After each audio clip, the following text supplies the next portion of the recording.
नमस्कार मित्रांनो, आजची आपली जी रेसिपी आहे ती एकदम सोपी तर आहेच पण हेल्दी सुद्धा आहे आणि तितकीच चविष्ट आहे। चला तर अशी झटपट होणारी चविष्ट अशी पालेभाजी कशी बनवायची ती आपण बघूया। जर कोणाला पालेभाजी खायला आवडत नाही तर ह्या पद्धतीने नक्की करून बघा, ते खरंच आवडीने पालेभाजी खातील। त्यासाठी आपण कढईमध्ये तेल गरम करून त्यामध्ये मोहरी आणि जिरं जे आहे ते फोडणीला छान असं तडतडवून घ्यायचं आहे। त्यानंतर त्यामध्ये हिरव्या मिरच्या टाकून घेणार आहोत, तिखट मिरच्या घ्यायच्या आहेत। पालेभाजी थोडीशी तिखट जरा छान लागते। त्यानंतर त्यावरती चिरून घेतलेला कांदा टाकला आहे। इथे 2 मध्यम आकाराचे कांदे घेतले आहेत। त्यामध्ये आपण हळद पावडर टाकून घ्यायची आहे आणि मीठ टाकायचं आहे, बस। आणखीन कुठलाच मसाला टाकायचा नाही आहे। हळदी आणि मिठावरती छान अशी ही पालेभाजी बनवून तयार होते। आता आपण हे मसाले 2 मिनिटं परतून घेणार आहोत, म्हणजे हळदीचा कच्चेपणा जाईपर्यंत आपण हे परतून घेणार आहोत, अगदी 1 ते 2 मिनिटं। त्यानंतर मी फोडणीला लसूण टाकायला विसरली होती म्हणून वरून लसूण टाकून घेतला आहे। तुम्ही हा फोडणीला टाकून घेतला तरी चालेल, वरून असा टाकला तरी सुद्धा चालेल। त्यानंतर बारीक चिरून घेतलेली मी इथे पालेभाजी घेतली आहे। मिक्स पालेभाजी आहे, माठ भाजी आणि पालेभाजी अशी दोन्ही मिक्स भाज्या घेतल्या आहेत।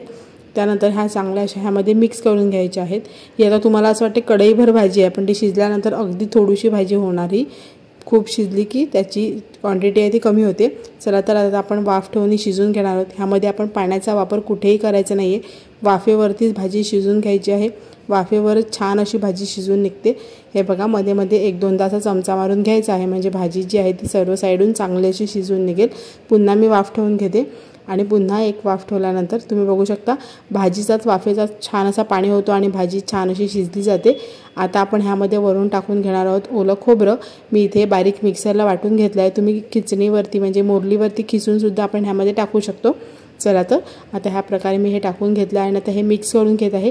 खोबरं टाकल्यानंतर गॅस बंद करायचा आहे आणि वाफ ठेवायची आहे आणि 10 मिनिटांनंतर भाजी उघडायची आहे आणि पुन्हा 1 चमचा मारून घ्यायचा आहे।